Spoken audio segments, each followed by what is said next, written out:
Hello, hello, everyone. It is Daniel Graves, and welcome back to another edition of Tone Deaf.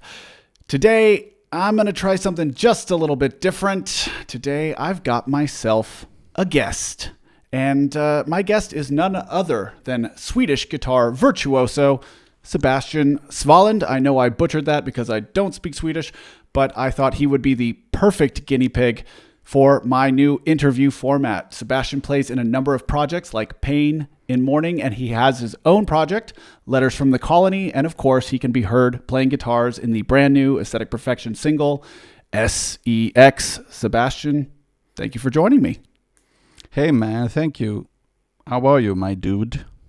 I'm pretty good. As we were just discussing before we got started here, I'm in lockdown, and as I'm assuming that you guys are too, and I'm just, feeling a little bit lonely. I miss talking to other artists, so that's why I figured that I would hit you up and see if you'd make some time for me. Yeah, boy. Yeah, we are actually starting to probably get some lockdowns soon, or the government has, I think... they're talking about having the right to do that, to put forward a lockdown. Otherwise, we only have like regulations on don't be close to each other and stuff. But right. now we're hitting the hard times as well. So okay, so you actually are not in like any kind of hard lockdown in Sweden at the moment. No, it's like no, we just have. You shouldn't do that. You shouldn't do this. It's like we're not allowed to serve alcohol after 8 or something like that. And yeah. And that is, I don't know. I feel like, as probably any musician or anyone, I guess. I don't know. It's like, I just want this to be fucking over. Yeah. Because, I don't know. I guess that you also have been through a journey of like, what the fuck is happening and what the fuck am I, what do I do now or stuff. But it's nice that you put out this 12-month thing, or was it 12 months? Yeah, it's 12. I don't know what I was thinking with that, but it's like, okay, let's just try doing 12 new songs in 12 months because what else am I gonna do right now? But when you're sort of like staring, because now it's the new year, and I feel like I'm sort of staring down the barrel of the gun. Like, okay, you said you were going to do this, and now you actually have to do it, and you're like, man, that is a lot of fucking work. But man, I think that's good. I think it's good that you force yourself. It's so easy to just like, if you have that massive project, but yours is just like. Chopped up into months, and that, I think it's a good idea. It's keeping you in your game. Yeah, I think I needed to force myself, or give myself a reason to focus, right? Because like you said, it's easy to just kind of, when you don't have any deadlines or you don't have any other sort of, let's say, not that I don't have other responsibilities, but let's say like artistic responsibilities or expectations, it's easy to just be like, okay, I'm not going to go into the studio today, or I'm not going to practice today. But when you realize like, holy shit, I've got like to put out a new song and it's got to be done in 3 weeks, So it's certainly an interesting experiment, because I think usually when an artist goes and makes a record, right? They sort of lock themselves away, and that record is a time capsule of who that person was at that moment in time. And even though it can take you 6 months to a year to make a record, you're still kind of like cut off from the public in this way. And I feel like doing it with taking this approach is interesting, because it's like you'll see the evolution of the project over the years, or over the 12 months, and you'll see me become like either a better or worse singer or a better or worse songwriter. We'll just kind of see. Yeah, I need to really learn that stuff. My balance in in these situations to put up a schedule to or deadlines or stuff. I'm terrible. I'm really terrible at it, actually. With my smaller projects, it takes a lot of time for me. I don't have. I see when I actually like have a routine and stuff that it works, but for some reason I'm in my head or something that just it takes time, and I'm such a what do you say perfectionist and Yeah. pretentious motherfucker. You know? Yeah. So it's like it's gotta be this or it's gotta be that, and I can have like a thing that would be fucking great, but I'm like, no, it's not having that last 1% or whatever. So it's like, yeah. But it was hella fun to do the thing with you, like that. When you asked me, it was just like to be not because you put out the templates and here you just do your thing. You got give me some guitar stuff and just like that was just so. It was so nice because then you go on a creativity level on a playful way, just only that. So that was really good and fun. Yeah, I really appreciate you doing that, and I think something that was really actually hard for me to learn as somebody who's been a solo artist for so long. Like I'm coming up on, well, actually now it's technically been 20 years of this band, which just feels fucking crazy, right?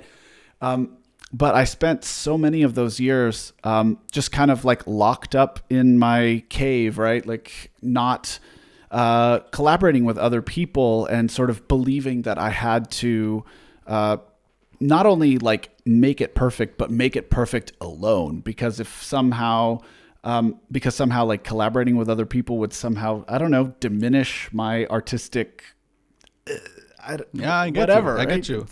It's weird, and you're a pretentious motherfucker. You also being a pretentious motherfucker, yeah. And I think with the last record that I did, I started really opening myself up to collaboration because at some point you realize like you can't do everything yourself, and you just kind of have to focus on what it is that you're good at. And I was like, okay, look, I'm going to focus on being a singer and a producer, and then like everything else, I'm gonna like kind of pass off to people who are, way more talented than I am at being, a guitarist or whatever kind of like instrumentalist you want to, I wanted to collaborate with, or whatever kind of instruments I wanted in my songs. And once I did that, I realized like, holy shit, collaboration makes things greater than the sum of its parts, right? You just bring 2-3 people together and you make something that would have never existed before. Yeah, well, I think so as well. But I think that the hard part is to like you sit, like when you say like with your bandmates, okay, we're going to write something together, and you sit from the beginning. And yeah. That's what I think is hard, to just have everything written together. I think that is a hard thing to do. It's much. Everyone is different, but works better for me. Like if you have, like you had, like, okay, I have the template here, I have everything here, just, do your thing now when you have all this. So you get to be like, okay, I can be creative in this area. Yeah. And not have that, like, okay, you can do whatever. I think that is a smart way to go. And it's, I guess that if you get... as you who have been in the game, so to speak, and get to know people, then it's a smart thing to do. As you said, if you have a little bit problems with the guitar, I mean, I know you wanted some tones. You asked me from genty tones, and I and I can do some genty tones. So you absolutely delivered on the genty tones. Yeah, it's the mostly the fucking plugins I use. Actually, it's they're called Neural DSP. Yeah, and they sounded fucking huge and dynamic, and like obviously the guitar it's so much, you know. But these plugins does a lot of the fucking work. Yeah, I've actually heard a lot of really good things about Neural DSP. I've never really delved too deeply into the guitar stuff. I think just before I admitted to myself that I needed to collaborate with other people, I started buying guitars, and I was like, okay, I'm going to be this awesome shredder and stuff like that. Yeah. And, I got some stomp boxes and kind of Kemper type things. And then, you sit down and you realize you're like, this is way harder than that. It takes like years of practice and understanding of the instrument to actually produce something that sounds awesome and has personality and nuance. And so it's funny because that kind of like brings me to one of the questions that I have written down here. I wrote down a bunch of questions because I wasn't sure how smoothly the conversation would go, this being my first time at all. So I wrote this down is fucking awkward, my dude. It's good that you have it. No, I'm just kidding. But yeah, like, dude, like, I've been on the other side of, the interview position so many times, and, you're sitting there and the person's asking you questions and you're just like, man, I've heard this question like 50 million times. Man. Oh yeah, man. Especially when you do like for an album or something, that the same fucking questions over and over and over again. It's funny, like for me as well, like I don't dial into lyric stuff at all. And of course I get those questions, but it's not their fault. Of course they want to know it. And I'm always like, I do the music. I have no fucking idea, So, yeah. Yeah. But I found myself like sitting down to have this conversation with you. And I'm like, just the really sort of terrible general questions are like coming out of me. It's like, why don't you ask him how he got into music and what his biggest influences are? And I was like, no, don't do that to him. Everybody does that to you. So, but I feel like I got a couple of interesting ones, because really this whole thing is about kind of a conversation between two artists, because you don't really get to see that as often, I think, as I would like. And whenever I do get to see these kinds of conversations between two artists, I feel like there's always something really interesting that's kind of revealed. And so I'm curious, like, how you feel going into a thing like what we did with the song Sex versus writing your own material. Do you feel like it's something that's more comfortable? Do you feel more confident going into it? Do you enjoy having the sort of limitations of the song that, like, I sent you or somebody else sends you, or do you feel restricted by them? Well, it all depends, of course. It was the Sex song is totally different from whatever I have been doing. But as I said, like, if I get limitations, then I don't get my demons in my head that tells me like, you can do everything, and that can be a bit overwhelming sometimes. And that's what I say. My balance is not that good. So I really like it if it is kind of like, if it is towards my qualities or whatever. It's like metal stuff, of course, and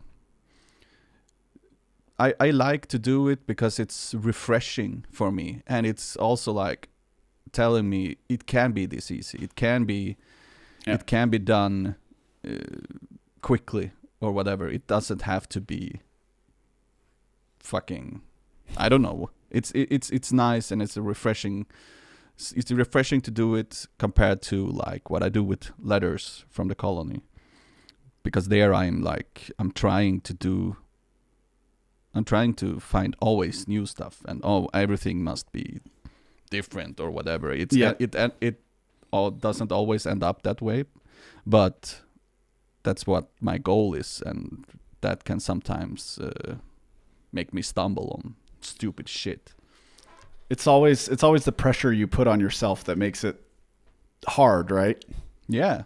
Yeah, the funny thing, like, when I talked to Peter told me once that he was in Peter from Peter Techgram when he was in Los Angeles, and I think it was Los Angeles, and he wrote like, I don't know, remember which Lindemann song. Like he wrote it in like 2 hours, just like, just he had a guy that just was behind the computer or whatever, and he was just playing and just whatever comes out of me fast as fuck, and that is like super. I think that is so cool to be able to do that, because then you get that, you know, that thing that you, with your first impression, when that is good, and you don't have time to really think about it. Yeah. Like, is it good? Is it really good? Or is it just a little good? So just like, yeah, but it's different music as well. Like Letters from the Colony and that kind of stuff is just more technical and more exploring and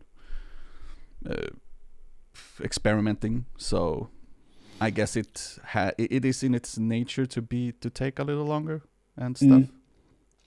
What's your role in that, in terms of like, are you the songwriter but you have other instrumentalists that like work with you, or are you like the guy who does everything basically from the ground up? We are going to be like little different from each album, I guess. This album, my thing is the music. I write it from here, but the thing is that we all wanted to write, and we all we have this Dropbox folder that just push in whatever you got, and eventually we just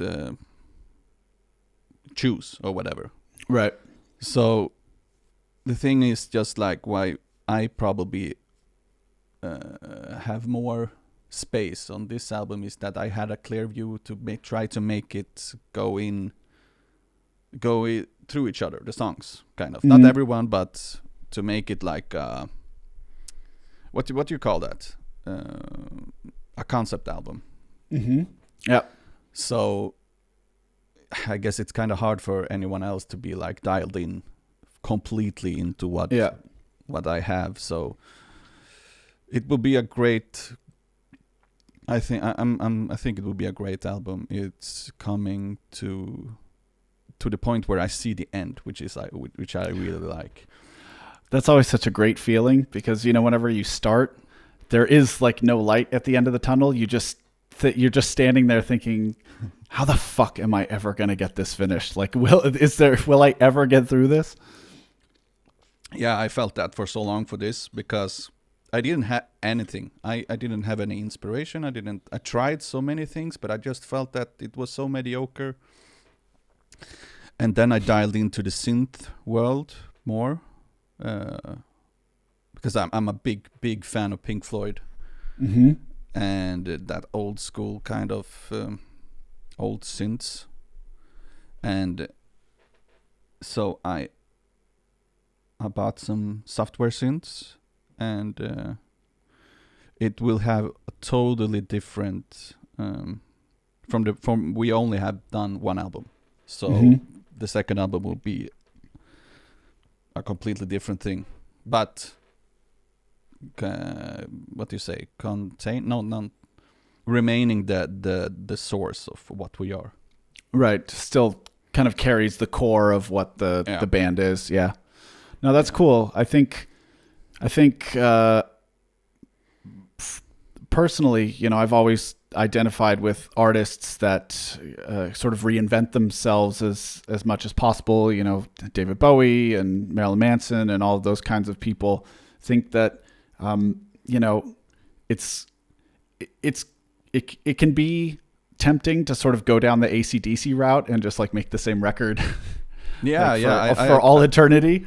I totally get it, but it's not what I am. It's like it's very in the person, I think, kind of. Do you think that's really?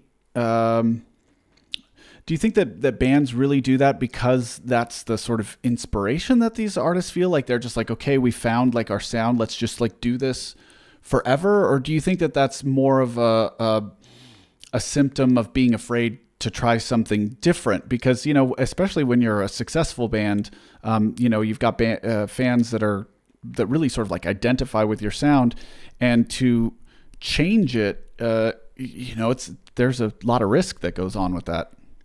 I guess it's like, well, it's very hard to like pinpoint just a simple thing, but it's like, I think it's, like I said, it's deep in the person, the people who's involved. Like if you work on a industrial place kind of, and you're totally fine with it, and because I've worked in industrial for some years, and I see people there that are just totally fine with the situation, like, and other people like just want to, no, I want to do something else, and not being comfortable to being stuck in the same kind of place or whatever. So I think that it could be a thing why like people want to try to do something more evolving. Yeah. But there's definitely talks in the bands. What do they want to do, and what's the plan, and so I guess it's different from people, from person to person, kind of. Sure. I guess I just always take this sort of view of it as, like when you think back to, the first band or genre or something that like really got you into music, it's usually not something where you hear it and go, oh, that's something familiar. That's something like what I've heard before. I mean, for me, it was like hearing Nine Inch Nails Broken and being like, holy shit, I've never heard anything like this before. I'm, my whole like world is being changed by this music. And I guess I can't imagine that people would be in this artistic place where they're like, okay, I want to keep delivering something that is expected, when really what got people into, rock and roll, or, however you want to define it, it's because it's unexpected and it felt dangerous and different, right? Yeah, it's like, I think that one of the pretentious things that I think about is just like, I want to do something special, because I got that feeling, like you said, like those first bands, when I listened to it, I felt like this is so fucking special. But the thing is that they are only themselves. They are not trying to be anything else than themselves. Yeah. So the journey is to find what the fuck you are, kind of like, okay, what is that? What am I? Or evolve what you are, or whatever. So I think many bands that try to do the mainstream thing end up being just mediocre, because they try to be someone else so hard, and they are not anything different. So I don't know. I try to keep reminding myself that just do whatever you want, because otherwise, for me, why would I do it? Kind of. Yeah. No, I feel the same way. About like kind of finding your artistic self. Do you think that there is like, the one singular artistic self in each person, or do you think that every artist has kind of different personalities within them, like David Bowie, or Van Gogh with his millions of different phases? Yeah, I guess that also is just a personality thing, and I guess also like how technically good are you?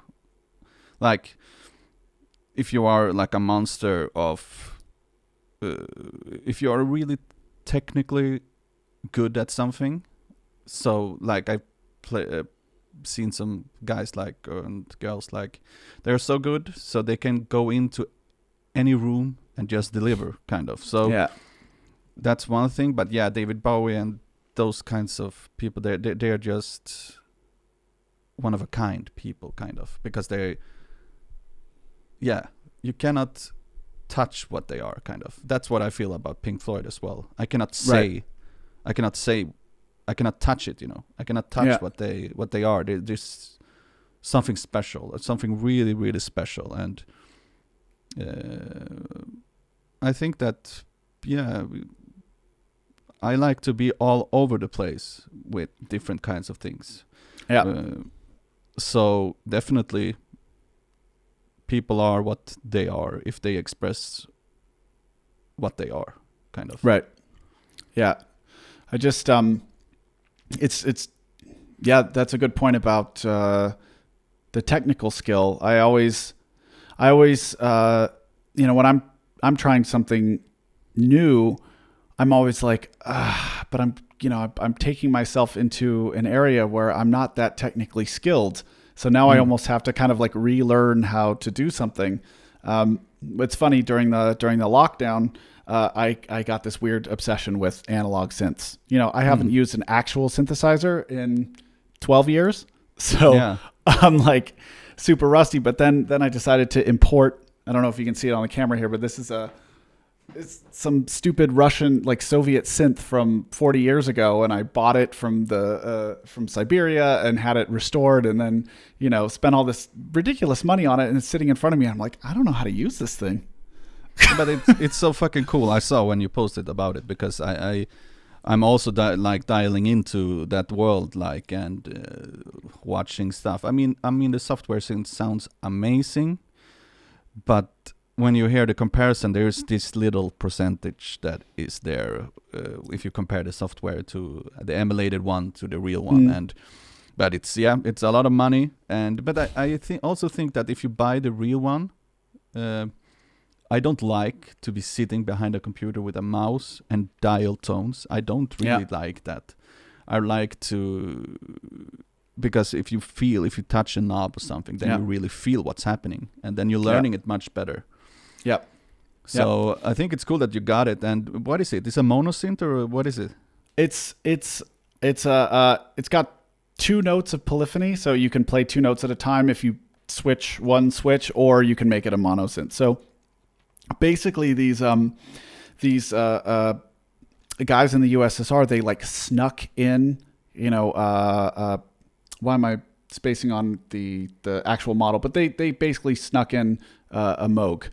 And they were like, okay, let's reverse engineer this and make our own Soviet version of it, which, it's nothing like that at all. But it's nothing like a Moog. But it's interesting to kind of see what like engineers who've really had no experience with that, what they delivered when they were tasked with creating it.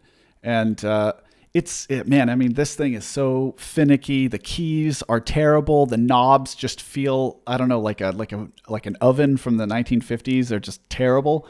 But there's like character there, and I think that that's something that I personally had missed.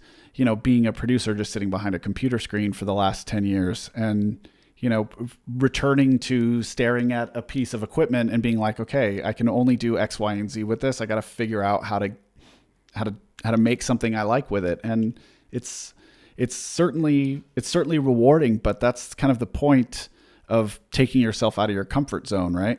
Yeah.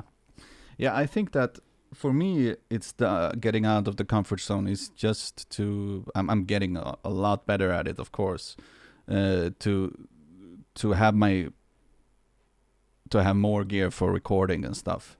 I usually just, a lot of the things I did before was just me and my loop pedal. I loop a lot with Letters from the Colony, and so I build layers of guitars, and for live things I MIDI program change stuff. So it's, I can actually do that stuff.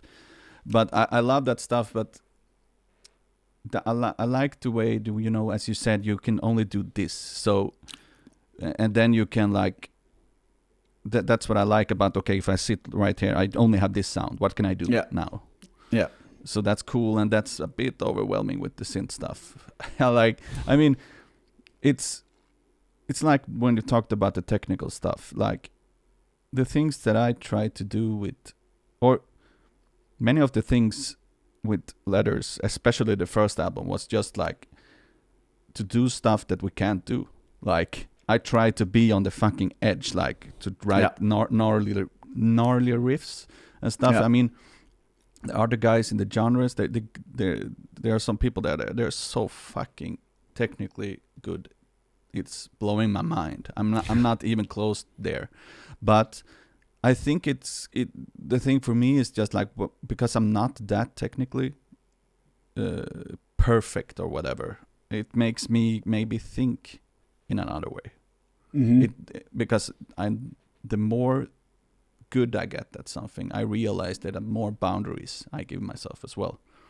Yeah. Like, oh, you cannot do that because of this, or and to being wild more in not knowing. I don't know, but yeah.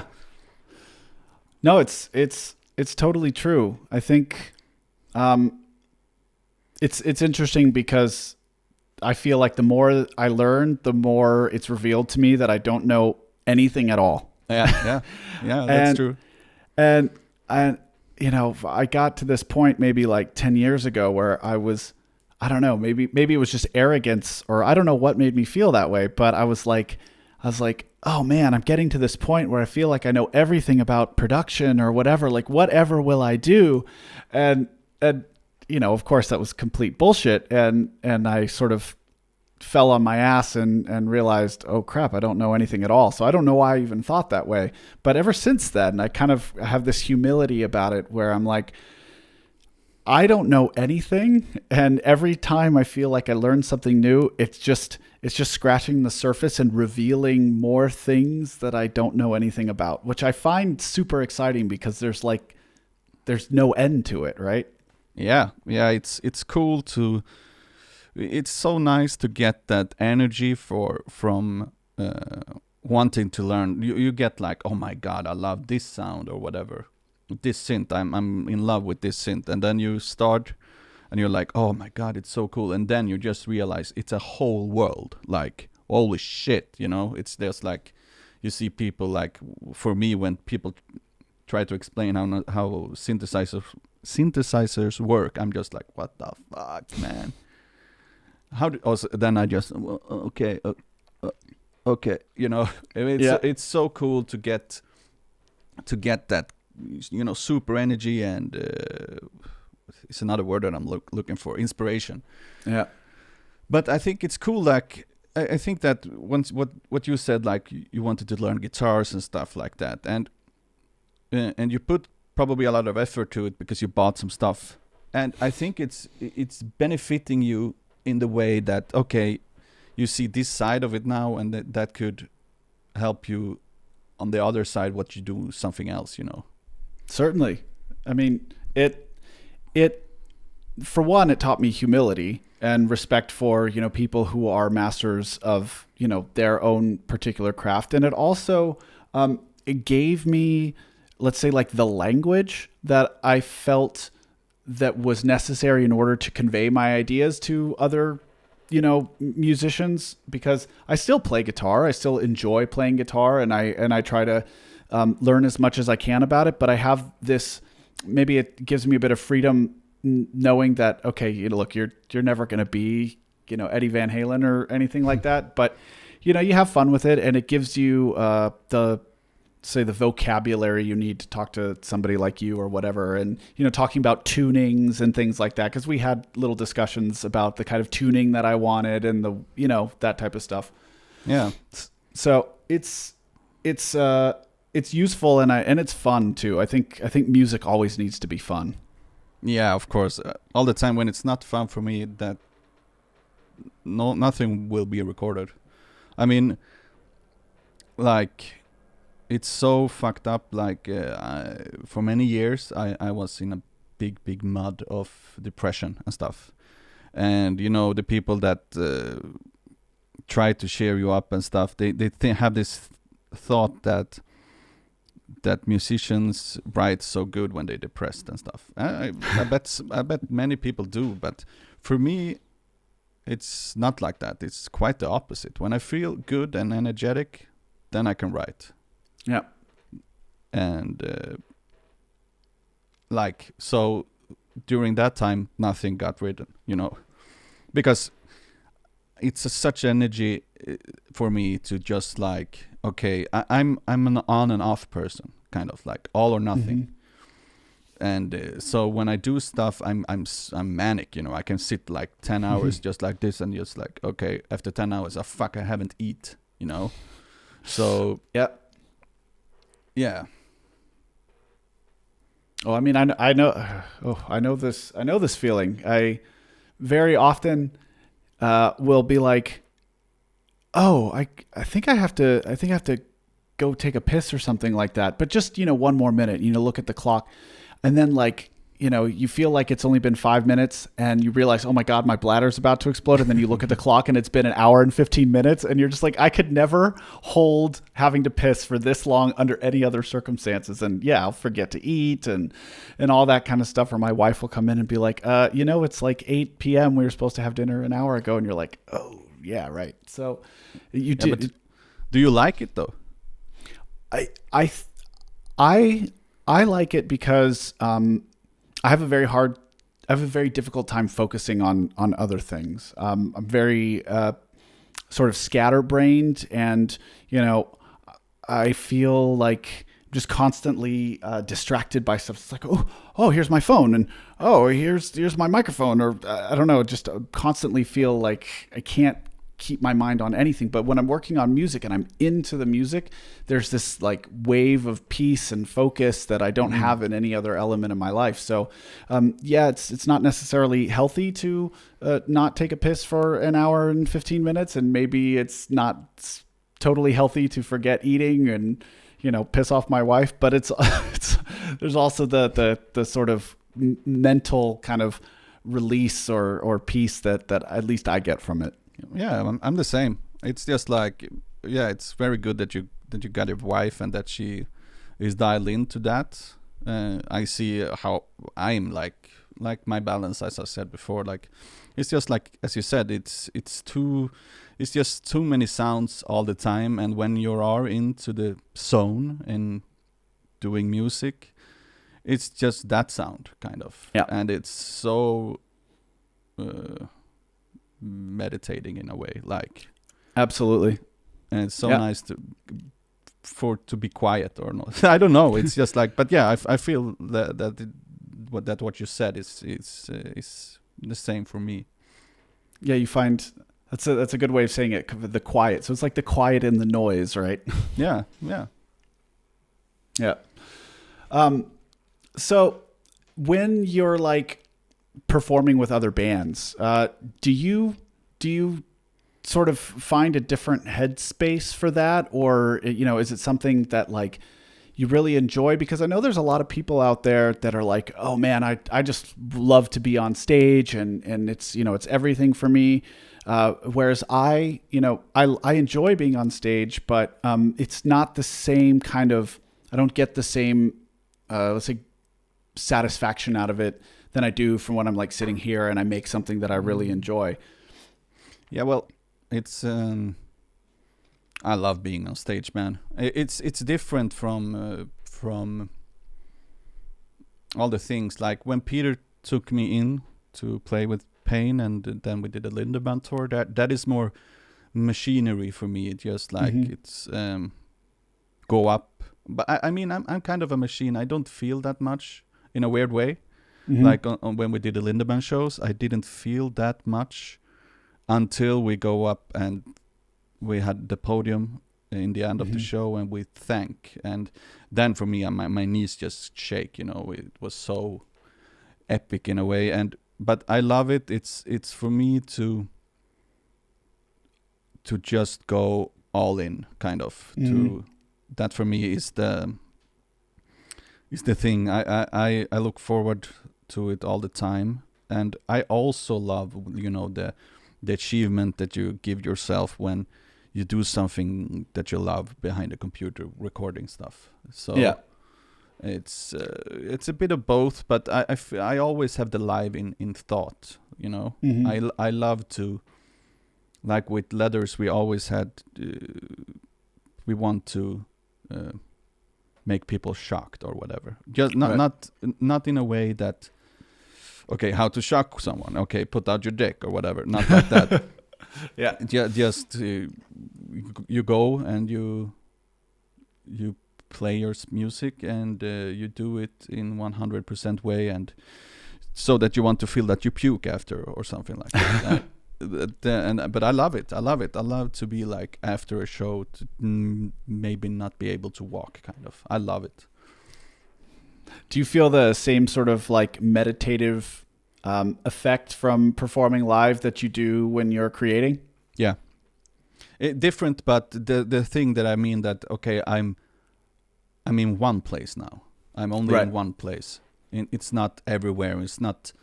I'm not stressed over fucking, I don't know, bullshit. Yeah. Kind of. Yeah. And this Corona time is just fucking, everything is just like thinking about stupid fucking stuff, and stupid fucking stuff happening in the world also, just like, I just Yeah. want to dial back the time, yeah, man. Or move forward quickly. One or the other. Yeah. Yeah. But I learned, of course, it's you have to take what's good from it as well. You develop as a person, I guess, when these kinds of stuff happened, and you try to make it in a good way. You know, a lot of people just got worse because. I mean, it's understandable. I totally understand it. But I also got worse, but some things I also get better at, I think. Yeah. I feel like, I feel like when I'm sort of thrust into a situation that is not necessarily one I want to be in, I kind of, initially, I react in a way that is very, let's say, defensive or not necessarily healthy or whatever. I remember as soon as we went into lockdown and stuff, I was just like, it's 12 noon, time to just start drinking wine. And, you're drinking wine all day long at, starting at noon or 11:30 or something. But then after a while, I personally had the feeling like this is not sustainable, especially if I'm going to be continuing to be on lockdown for, the foreseeable future, 12, 18, 24 months, whatever. I was just like, okay, I can't do this. I gotta do something, productive. And I always try to sort of shut down all the negative thoughts by really focusing on what I can do with the situation that I'm given. So it's not really about what I want to do. It's about what I can do and what's best for me at that point in time. Yeah, well, I think that is a fucking great way to do it. I want to be like more like that. I have to be like reminded in a way. I'm such a social person, so that I only give myself the refreshment of my brain once I've talked to someone else, in order to think again and be like, whoa, fuck, I'm doing this bullshit thing, like being in bed for too long or whatever. So I think it's good to be. It's hard to be doing good things only. I mean, just think of the kids, man. To not seeing each other, of course, but I mean, it must be to have all the things on what do you call it, Microsoft Teams or whatever, to have the school things. Yeah, just everything like Zoom or whatever meetings, stuff like that. Yeah. Yesterday I saw yesterday I saw the South Park pandemic special, and I haven't seen that yet. Yeah, it was I love South Park. I mean, all the stuff that's happening now, I mean, they have a lot of content to do stuff on, but I mean, Cartman loved this because he could just be like, oh fuck, faking the Zoom meeting that is there and just do whatever. And I guess that for those people, I mean, there is those people, that just don't give a fucking fuck in school and stuff. I was a bit kind of like that, and to have this and not to be forced in any way, that it's not good for those kids, man. Yep. No, it's a lack of structure, right? And I think structure is super important, especially when you're young. Yeah. But, it's not like I think there's also a flip side to it, because I may sound like I've got it figured out, being like, well, I'm making the best of a bad situation, and I'm doing my single thing.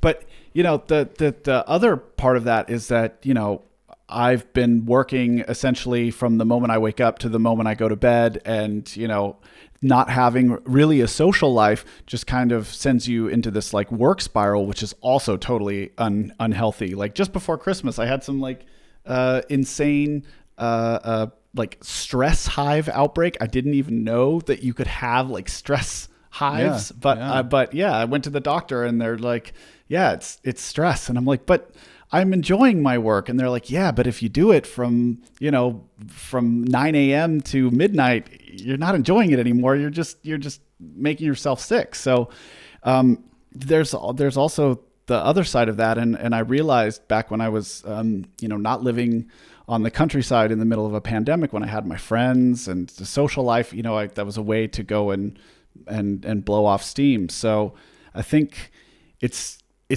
like you keep saying, it's a balance thing. You've got to find the balance, and it's super hard.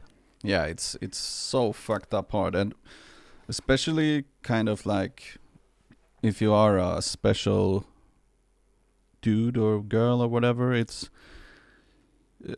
like you said, it's stress is just the thing that you think like, oh yeah, stress is just a bit stress, but you really realize how fucking dangerous stress can be for you once you get like you said, like you're getting symptoms of it. It's not good, but to find the balance, like, man, I would love to find that one. I don't think that I ever will, but does anybody though? I don't think anybody ever finds a perfect balance. It's just like you go too far in this direction, and then you're like, oh, gotta correct. And then you end up going too far in this direction. And you're just constantly sort of like going back and forth. And at least the way that I look at it is that I hope that I'm spending more time in the middle as I'm constantly shifting between the two extremes. That like, then, oh, maybe now the majority of my time is spent in the middle, even though I'm going over here and going over here just all the time. Yeah, I guess that once you see other people, they have other balance issues, and but I guess that once I see someone that has it nailed down on the things that I don't have nailed down, it's just like, oh fuck, man, I'm jealous or whatever. It's just like, yeah, he got it covered, but everyone has their problems. Yeah, it's the grass is greener thing. You always feel like somebody else has it, I don't know, more figured out or more dialed in. I think we're all just kind of like trying to figure it out in our own way, and say like compensate for our own kind of personal demons and bad habits. Yeah, imagine all the kids looking at Instagram. I mean, I get affected by it. Oh yeah. I mean, it's that thing could be really harmful if you're not balanced on those places, Oh yeah, the doom scrolling is terrible, where you're just like, you're looking at your phone and you're like, oh, it's been half an hour and I've done absolutely nothing. I fucking hate it, man. It was a point when I just like, I think it was just only like 2 weeks or something that I'd like, okay, fuck it, I need to take a break. And those 2 weeks was like the first day, of course, I was just like feeling like, okay, I'm doing the movement, taking my phone. But it was so nice to just like not being online or whatever. It was so fucking nice. Why I got back in was that someone texted me about that, like, hey, congrats on the collaboration thing with you, and I was like, oh, okay. What? so, but it was fun. Like to be going back and to see that kind of thing, because I didn't know what to expect. Actually, it's very nice to see all these things that get posted that people like the song. Yeah. I mean, I really had no idea what to expect either, but I think I had no idea what to expect, and I guess I always expect the worst, so I'm never disappointed. So I'm like, I guess even more just kind of pleasantly surprised with everything. I mean, I don't know if you saw that the song was like peaked at number 4 on the metal iTunes charts in Germany, which is just crazy. It's like number 7 on the German alternative charts this week, and it even made it to 120 on the metal chart on the iTunes metal charts in America, which is, dude, like this is the first time I've ever charted like with anything. So oh shit, man, that's fucking great, man. I'm not used to that stuff either. All those stuff is just so fucking fun. It's good emotions.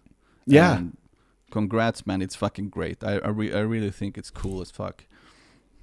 Well, the thing is that the song would have never been what it is without you. And I think it's important to give credit where credit is due, because I think if this version was if the version with my guitars was released, we wouldn't be having this conversation right now. Oh, I think it's so fucking cool because once the final product, and I think it's so nice to have the good mixture between the electronic and the guitar, because so many doesn't do it well, you know. And I think this one nailed it. I think it was a good what do you call it, like mixture.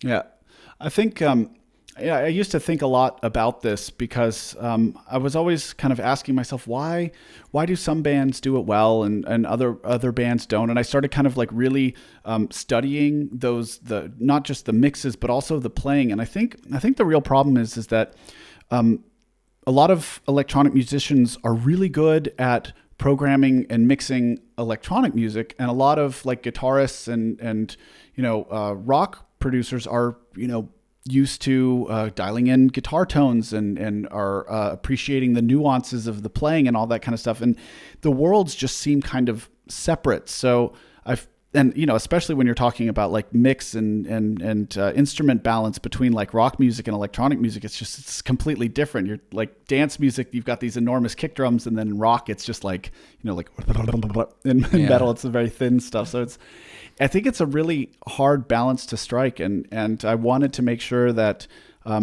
if I started doing that kind of stuff, that I was working with musicians who really knew what they were doing and how to kind of deliver the performance and the tone and the nuance, the thing that I think is missing in a lot of electronic music that brings in guitars.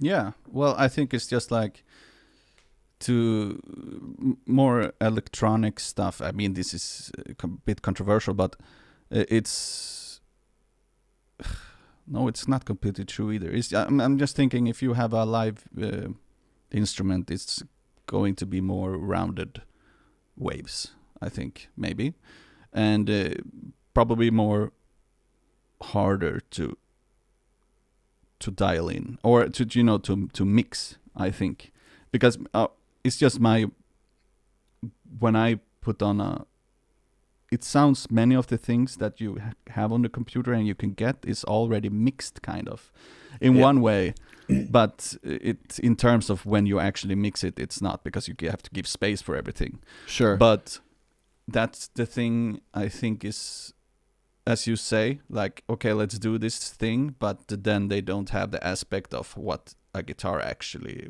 when is it good, Yeah. And then you take away the good things from it, and it just being a dull fucking guitar.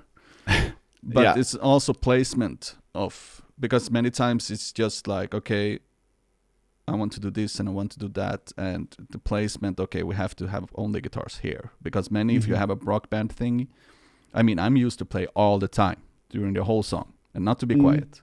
When I start with Peter, we have on and off, play stuff, because it's a lot of synths and stuff as well. So it's that thing as well. I think that's to know when to put the right thing at the right time as well. I think something that I kind of noticed over the years is that, like, it's usually rock bands that incorporate synths that do it better than synth bands that incorporate like rock elements.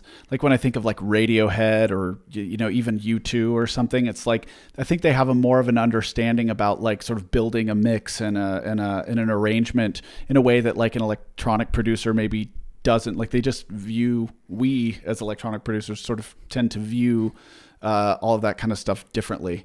Yeah, but it's like, it depends. I mean, it's quite easy if you just want. I mean, the usual thing is that you have the rock music, but you have a pad or whatever to just like have some kind of carpet behind everything. And I mean, that's an easy way compared to if you have your electronic music that could be pointy and stuff or whatever, and then you try to bring in a guitar that is also pointy. Or I mean, you can have like a very reverby guitar and stuff like that. That is one thing. But yeah, I think it's a easier way to put whatever the synth world can give you into rock music than the other way around. Yeah. And I spent a lot of time like thinking about, okay, where does this synth bass fit, and where does the guitar fit in the EQ spectrum, and it's just because a synth bass fits in a different place than an actual live bass would. So it's a whole other learning curve, but I think that it's super exciting and super rewarding. And I couldn't be happier with the way that this track turned out, and it's all thanks to you. Oh my God, man! No, man, it was hella fun. And if you want to have any tones and stuff, if I have time, I'm gladly help you out, man. It was really fun. Awesome. Well, I think I've got a couple of more songs to write this year, so I would love to work with you again. Yeah, cool. It would be cool. All right, man. Well, is there anything else you want to go over before I let you go? I will take a shit and piss and have a good day, and I hope that you will also have a good day.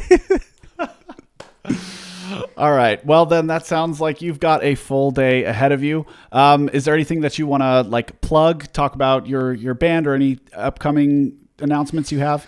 Yeah, we're in Mourning and with Letters from the Colony. We will record albums this year. I mean, everything is so different now with the corona. So many bands want to. I mean, everyone recording now, kind of, and stuff. So when to put it and when it will be released and stuff, that I don't know. I have no idea.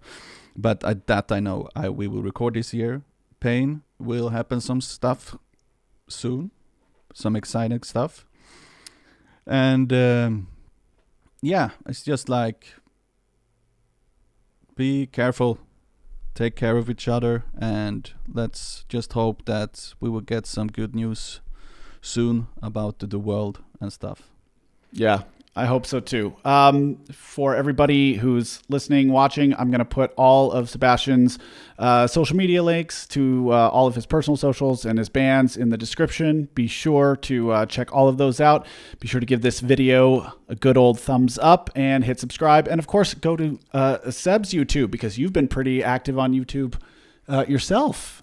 Yeah, man, I did something like I have this kind of ideas and stuff, but then so I have some playthrough guitar thing and some commercials for my brand. No, not my brand, just my merch. Okay. Yeah, that's the one with the Cyrillic, right? With the letters, the Cyrillic, the Russian letters, right? Yeah, Cyrillic. I was just like, what the fuck, man? Yeah. I was afraid I was going to forget what it was called, and then it came out of my mouth, and I was really proud of myself for remembering that. Oh man, you're a good boy. Yes. So, okay. Well, check out all of Sebastian's merchandise, subscribe to his YouTube, and keep following, him for updates on his musical endeavors. Thank you all for watching. Seb, thanks for your time.